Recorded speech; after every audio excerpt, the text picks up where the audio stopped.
요즘 포스코 그룹주 하면은 뭐 무슨 고로의 용광로 불 기둥 올라오듯이 주가가 불기둥입니다. 어제 이어서 오늘까지도 계속 이어지고 있는데요.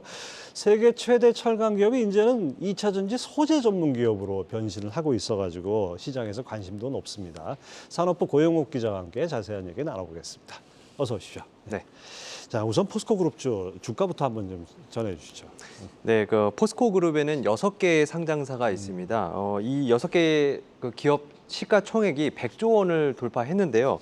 좀 표를 보면서 같이 조금 말씀을 드리고 싶은데, 우선 이제 포스코 홀딩스가 현재 지금 65만 원대 거래가 되고 있고요. 그 다음에 이제 포스코 인터내셔널이 7만 2천 원대, 그리고 포스코 퓨처엠이 57만 원대 거래가 되고 있습니다. 그리고 포스코 DX, 포스코 엠텍, 포스코 스틸리온도 주가도 지금 이제 표에 보시는 것 같이 이제 현재 거래가 되고 있는 상황이고요. 이들 주식은 이제 어제 역대급 실적이 발표된 이후에 모두 급등을 했습니다. 특히 지주사인 포스코 홀딩스 같은 경우에는 하루 만에 시총을 3개 단위나 올렸는데요. 이제 삼성전자, LG에너지솔루션, SK하이닉스에 이은 시총 4위입니다. 예, 그렇군요. 사실 포스코 예전에 포항제철하면은 뭐 진짜 국민주 1호였죠. 그래서 저도 기자 생활하기 전부터 이 포스코에 대한 관심이 있었는데 그동안 뭐 이렇게 큰 주목을 못 받다가 이렇게 시장에 아주 스포트라이트를 받는 거 이게 얼마만인지 모르겠습니다. 그렇습니다. 말씀하신 대로 과거에 이제 포항제철, 지금은 이제 포스코 홀딩스의 역사를 잠시 한번 살펴보겠습니다. 포스코 홀딩스는 1988년에 이제 국민주 1호로 국내 증시에 상장이 됐습니다. 당시 정부가 갖고 있던 포스코 주식 3,100만여 주를 우리 국민 320만 명한테 이제 매각을 한 건데요. 이후에 30년간 시총 5위 안에 이제 꾸준히 들었었는데 전방 산업인 조선업의 불황과 또 이제 건설 경기 부진, 여기에다 이제 코로나 팬데믹까지 겹치면서 한때는 이제 10위권 밖까지 밀려났었습니다. 그러다가 최근 2차 전지 관련해서 이제 사업 계획을 발표한 뒤에 그야말로 이제 엄청난 기세로 올라서 단숨에 시총 4위까지 꿰찼습니다.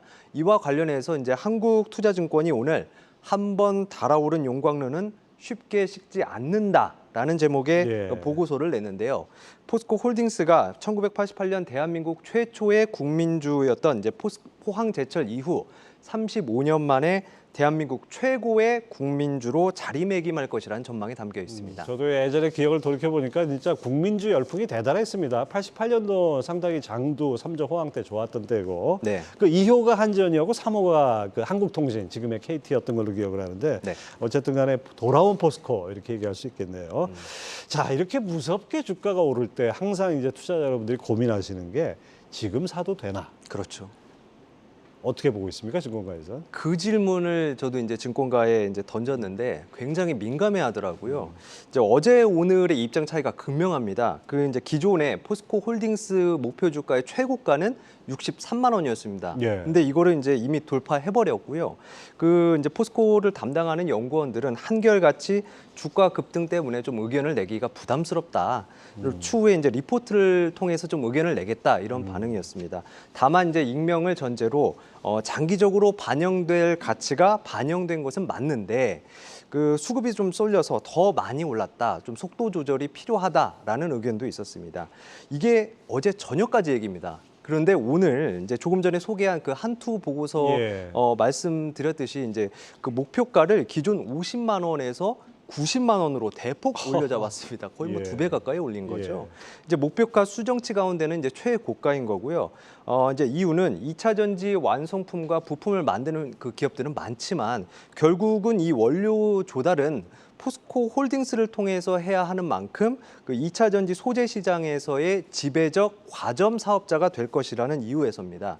이제 이 외에도 이제 BNK 투자증권과 삼성증권 또 하나증권 등등이 이제 줄줄이 목표가를 올려 잡았습니다. 이유는 역시 이제 2차 전지 핵심 소재인 리튬의 가치가 예상보다 빠르게 주가에 반영됐기 때문이라는 설명입니다. 네, 증권가 이렇게 목표가 올리는 거는 지금 상황을 반영해서 하는데 사실 좀 뒷북이라는 생각도 좀 듭니다. 포스코 그동안 이제 50만 원 넘고 50만 원대까지 올라올 때까지 좀 주저주저 하다가 주가가 60만 원대 가버리니까 이제 다시 조정하는 셈인데요. 그런 감도 없지 않죠. 예, 그렇습니다. 네. 하여튼 이 목표 주가 상향되고 이미 주가가 목표가를 넘어버렸다. 뭐 이런 상황인데 사실 이렇게까지 오를 거로 예상하기는 또 쉽지 않았을 것 같아요. 맞습니다. 뭐 사실 좀 어려운 얘기죠. 뭐 가치 투자의 규제 워렌 버핏조차 예측을 하지 못했다. 그런 결과입니다. 이게 무슨 얘기냐면 이제 워런 버핏이 2000년대 초반부터 5억 7천만 달러 규모의 그 포스코 주식을 갖고 있었는데 예. 지난해 전량 처분한 것으로 알려져 예. 있습니다. 그런데 이 처분한 뒤에 포스코 주식이 2배 이상 올랐습니다. 버핏은 정작 이제 그 수익률이 한 40%에 이를 것이라는 그 추정이 있습니다. 뭐 40%면 2000년부터 40%면 그렇게 많은 건 아니네요. 그렇죠. 뭐 거의 뭐 연에 한 4% 내외 예. 좀 벌었다 이렇게 볼 수 예. 있습니다. 자, 이렇게 포스코 홀딩스를 비롯해서 각광을 받다 보니까 포스코 자만 들어가면 다 오르는 추세입니다. 이게 그런 측면에서는 그 약간 과열된 느낌도 좀 드는데요. 그 부분은 어떻습니까? 네, 말씀하신 대로 이제 포스코가 이렇게 좀 각광을 받는 거는 2차 전지 때문이라는 게 증권가의 지배적인 이제 그 분석이고요. 포스코는 그 세계 최대 철강 기업으로서 이제 탄탄한 실적이 이제 뒷받침된다는 점에서 뭐 다른 2차 전지 기업들과는 좀 다릅니다. 분명히 다릅니다. 이제 다만 이 2차 전지 사업의 미래를 보고 투자하시는 분들이 좀 많이 계실 텐데 이럴 거라면은 이 6개 상장사 모두 이 2차 전지 사업을 하는 건 아니라는 점을 좀 분명하게 좀 고려를 하실 필요가 있습니다. 물론 이제 그룹사 전체의 역량이 좀 2차 전지 사업 쪽으로 집중은 되고 있습니다만 그 원료 생산부터 배터리 소재를 만드는 과정에서 구체적인 역할을 맡은 것은 그 현재로서는 포스코 홀딩스와 그리고 포스코 퓨처 M뿐입니다. 네, 그렇군요. 과거에 이제 그 투자 경력 오래되신 분들은 아마 기억하실 겁니다. 이제 건설주가 막 오를 때 네. 건설화학이라는 종목이 있는데 같이 올랐습니다. 건설자부터 가지고 뭐 그런 적이 있었는데 이것도 좀 가려서 봐야 될 것 같습니다. 2차 전지 사업과 관련해서 로드맵, 뭐 가시권에 들어온 것이 있습니까? 네, 이제 일단은 올해 말부터 리튬이 본격적으로 생산된다는 것이 이제 핵심이고요. 이제 가장 진도가 빠른 거는 그 수산화 리튬을 만드는 포스코 필바라 리튬 솔루션이 이제 하반기 중에 준공이 돼서 10월부터 시운전에 들어갑니다.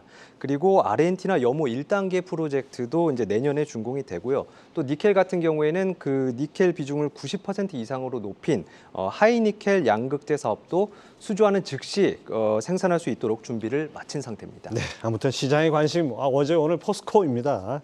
잘 들었습니다. 고영욱 기자. 감사합니다.